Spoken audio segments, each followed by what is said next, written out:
Oh yeah.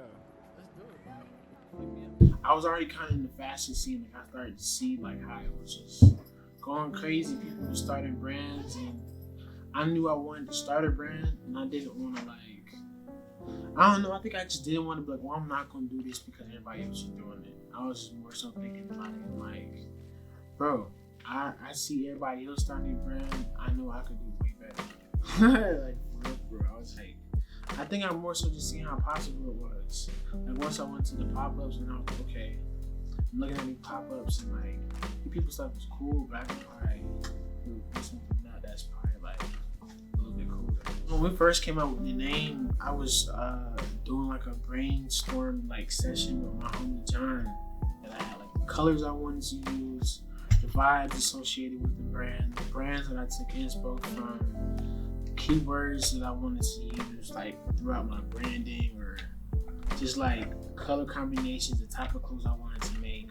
But I put together like everything that I thought I would want in a brand, and then I just like, okay, now what could we call this thing? I knew I kind of wanted it to be 2 words. We came up with the Juveniles thing, because I'm thinking about the aesthetic of the brand. It's probably gonna be very juvenile, very like cut, baggy, like distressed stuff, like more so like it's not formal. It's more so like it's just like we trying to stick out like a rebellious type of swag, kind of in a way. Like the word juvenile sounds a little bit delinquent, kind of harsh. I was like, we should probably put like a better adjective for that, so we came up with the word wise. But like, okay, I like how it has a ring to it, Wise Juveniles, so that way it kind of doesn't have like a bad connotation behind it in a way. So yeah, like I was just thinking about it. I wanted to be taken like a little more serious in Rome, so I was like, it should just be called Wise Juveniles. So yeah, that's it.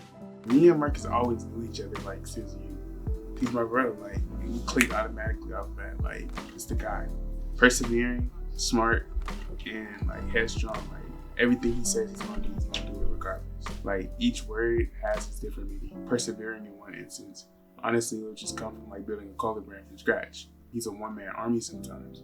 So persevering through those tough storms and strong seasons, proves it. The number one advice that he has majority like gave me is consistency. People could be like laughing at me or doing anything else. He'll be like, heads person, like, bro, you got this. Like, don't listen to the comments, don't listen to the haters. You are inspiring, are here for you. And haters gonna hate regardless. So yeah, influence with Marcus has influenced my creative professional goal. Like I said before, like I'm into fashion, he's into clothing designing and making clothes. So I would say we will have talks about how the garment fits, how the inseam of the garment can be bigger, how can it be wider? What can we do better to enhance a garment or fix a garment? So like multiple avenues of creating new things and seeing how things fit on the average person, mainly. If we're focused on something, we're focused purely on that. So it's just like, that would develop the adulting or the maturity part in that. Growing up, I would just be like the goofball, and then he'll just be the mature one, 100%. Feel like there's an arc in our lives where it's just I'm just gonna get that call and be like, bro, you're like, what? You're going like, let's go to New York. Just like 1 year in our arc in our lives, like we're just gonna trip to New York out of nowhere and create a pathway up there.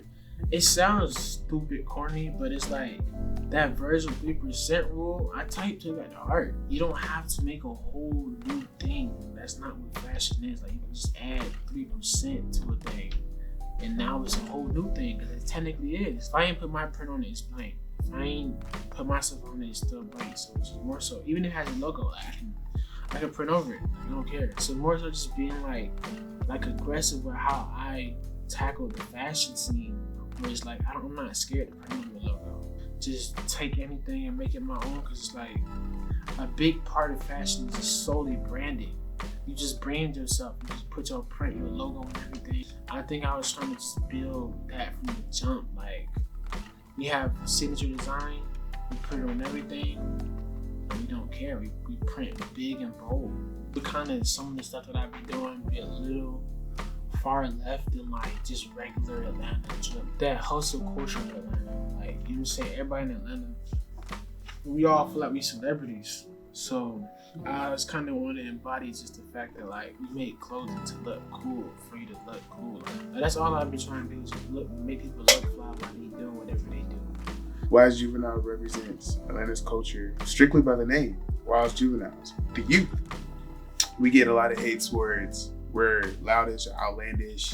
We really don't follow the rules. Like, that's just what the first thought, I feel like, as an older person looks at the younger adult. Like, you're just reckless, you don't follow the rules, you don't do anything. There's key people in the youth that are wise. We have our heads on straight. We know what to do. We're not always in the streets. We're standing out from that narrative of what America or society has on the young adults. We can be wise, and we can also do reckless stuff like, yo, sometimes we go out of the club, sometimes we terrorize, sometimes we just have fun. That comes with being wise and being a juvenile. I can't just want to turn on my fashion thinker cap 2 hours a day, 1 hour a day. It's more so like, I need to eat, sleep, and breathe this job. Like,